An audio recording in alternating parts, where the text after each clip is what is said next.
আসসালামু আলাইকুম এবং শুভ সকাল।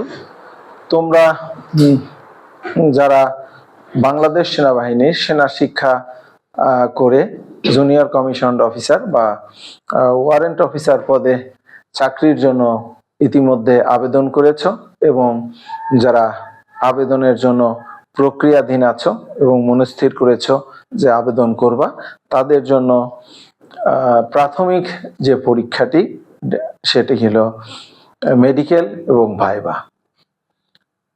তো মেডিকেল সম্পর্কে যদি বলি যে অবশ্যই তোমরা নিজেকে শারীরিকভাবে নিজেকে যোগ্য করে যাবে এবং সেখানে অবশ্যই তোমাদের যে ছোটখাটো শারীরিক যে সমস্যাগুলো রয়েছে সেগুলোকে কিভাবে দূর করা যায় ডাক্তারের পরামর্শ নিয়ে সেগুলো দূর করবে এবং অবশ্যই মেডিকেল পরীক্ষার আগে নিজের শারীরিক পরিষ্কার পরিচ্ছন্নতা যেটা আছে সেটি অবশ্যই সেটা সম্পন্ন করবে।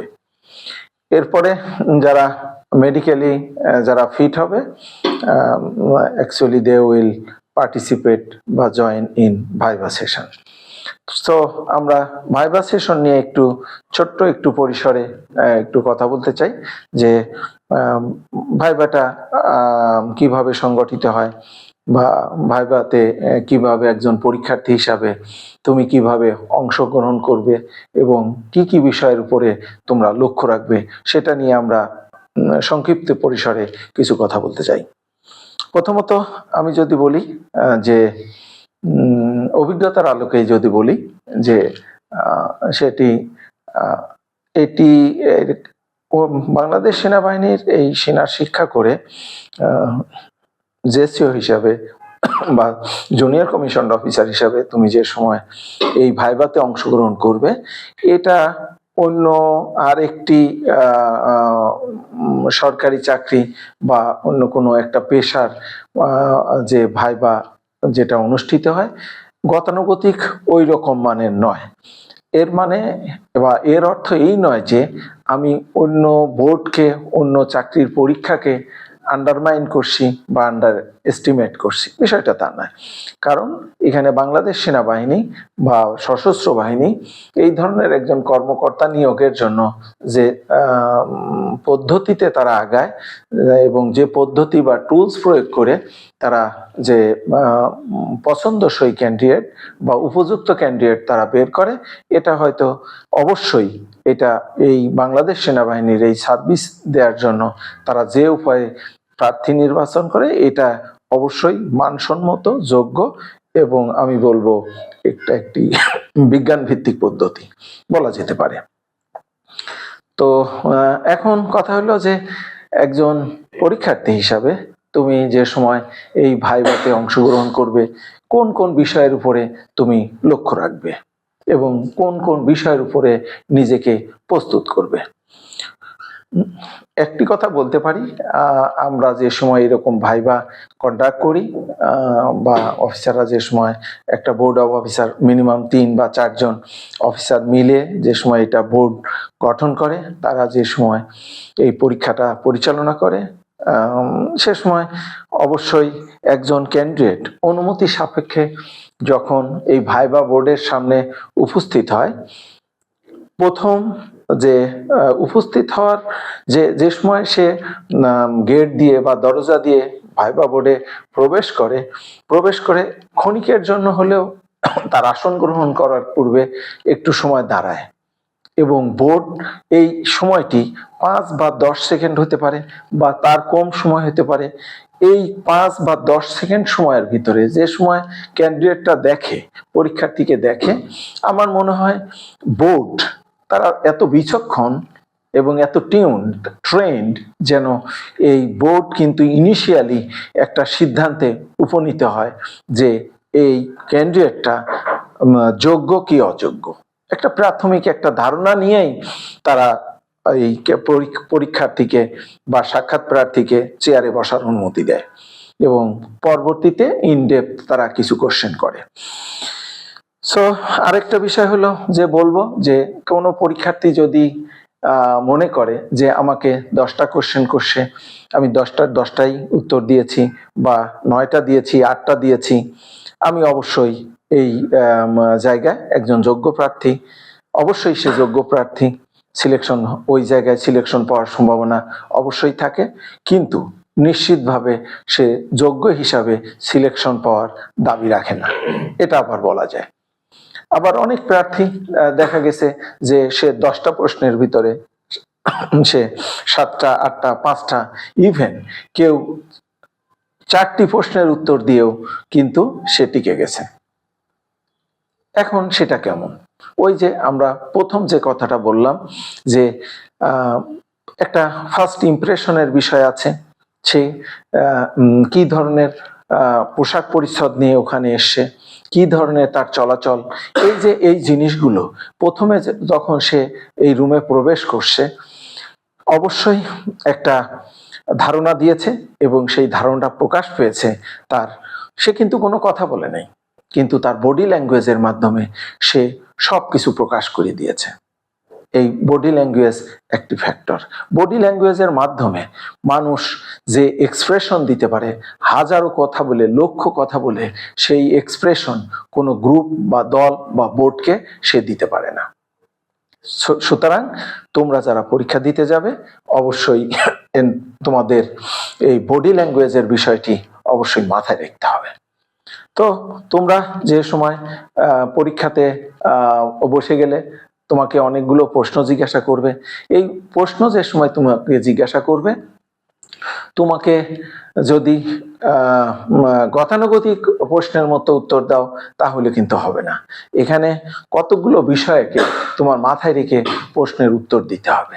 প্রথমত হলো যে তোমার এমন তারা প্রশ্নের প্যাটার্ন বা সেটটা এমন ভাবে করবে যে এর মাধ্যমে তারা জানার চেষ্টা করবে তোমাকে জুনিয়র কমিশন অফিসার হিসাবে কমিশন প্রদান করা হলে তুমি তোমার ইন্টেলিজেন্টকে এফেক্টিভ উপায়ে কার্যকরভাবে তুমি সেটা তোমার এই দৈনন্দিন সমস্যা, অপারেশনাল সমস্যা বা ট্রেনিং এর যে কাজগুলো বা অন্যান্য যে কাজগুলো তুমি তোমার এফেক্টিভ ইন্টেলিজেন্স দিয়ে তুমি সেটা পরিচালনা করতে পারো কিনা, সেটা তোমার প্রশ্নের মাধ্যমে, প্রশ্ন এবং উত্তরের মাধ্যমে এই বোর্ড খোঁজার চেষ্টা করবে।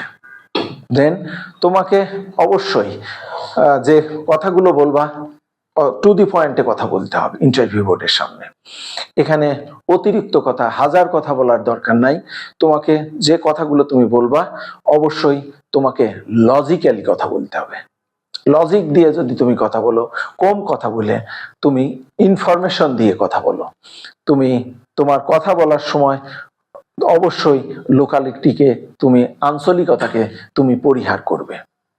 তোমার কাছে অনেক কিছু জানতে চাইবে, তুমি খেলাধুলা করো কিনা, কোনো তোমার খেলাধুলায় কোনো অ্যাচিভমেন্ট আছে কিনা, এর ভিতর দিয়ে তোমার যেমন সফলতা প্রকাশ পায়, এর ভিতর দিয়ে তোমার কাছে প্রকাশ পায় যে তোমার ভেতরে তুমি একটা জুনিয়র লিডার হিসেবে সেখানে জয়েন করবা, তোমার ভিতরে লিডারশিপ কোয়ালিটি বা ক্যাপাবিলিটি কোন পর্যায়ে আছে সেটা তারা খোঁজার চেষ্টা করবে।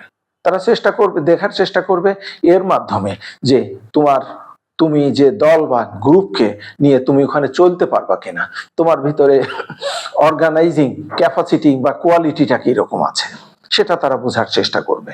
এর মাধ্যমে আমরা বলি যে যারা অনেক বেশি খেলাধুলা করে, বিভিন্ন টিম বা দলকে স্কুল লাইফে, কলেজ লাইফে, ইউনিভার্সিটি লাইফে যারা সংগঠন করছে, পরিচালনা করছে, তাদের ভিতরে যেমন লিডারশিপ কোয়ালিটি ডেভেলপ করে, তদ্রূপ তাদের ভিতরে কোঅপারেশনের এই কোয়ালিটিগুলো কিন্তু ডেভেলপ করে। এর মাধ্যমে প্রকাশ পায় তুমি একমুখী মানুষ কিনা, অন্তর্মুখী মানুষ কিনা, না তুমি বহির্মুখী মানুষ। তুমি কি শুধু কি নিজেকে নিয়ে চিন্তা করো, না তোমার সাহায্যের হাত অন্যের প্রতি বাড়িয়ে দাও, কারণ লিডার হিসাবে এই জিনিসটা খুবই দরকার। তারা বিভিন্নভাবে তথ্য উপাত্ত নিয়ে তোমার থেকে জানার চেষ্টা করবে, এর ভেতর দিয়েই 2-4টা কথার ভিতর দিয়েই তোমার ভিতরে অনেস্টি, ইন্টিগ্রিটি লেভেলে তুমি কোন জায়গায় আছো সেটাও কিন্তু তারা বের করার চেষ্টা করবে। এই বোর্ড চেষ্টা করবে যে তুমি তোমার ফিজিক্যাল ফিটনেসটা কি রকম মানের আছে সেটা তোমাকে দেখবে, তোমার বিভিন্ন কথাবার্তার মাধ্যমে তারা বের করার চেষ্টা করবে তোমার ফিজিক্যাল স্ট্যান্ডার্ডটা কোন মানের। তুমি এরকম একটি কঠিন সামরিক প্রশিক্ষণের মধ্যে দিয়ে যাবে, সেই প্রশিক্ষণের ভিতর দিয়ে যাওয়ার জন্য তোমার ফিজিক্যাল স্ট্যামিনা আছে কিনা, তোমার এন্ডুরেন্স লেভেলটা কিরকম সেটা তারা বের করার চেষ্টা করবে। সো আমরা যদি বলি তোমার এই জিনিসগুলো নিয়ে তুমি তোমার নিজের ভিতরে তুমি অবশ্যই এটা ডেভেলপমেন্ট করবে।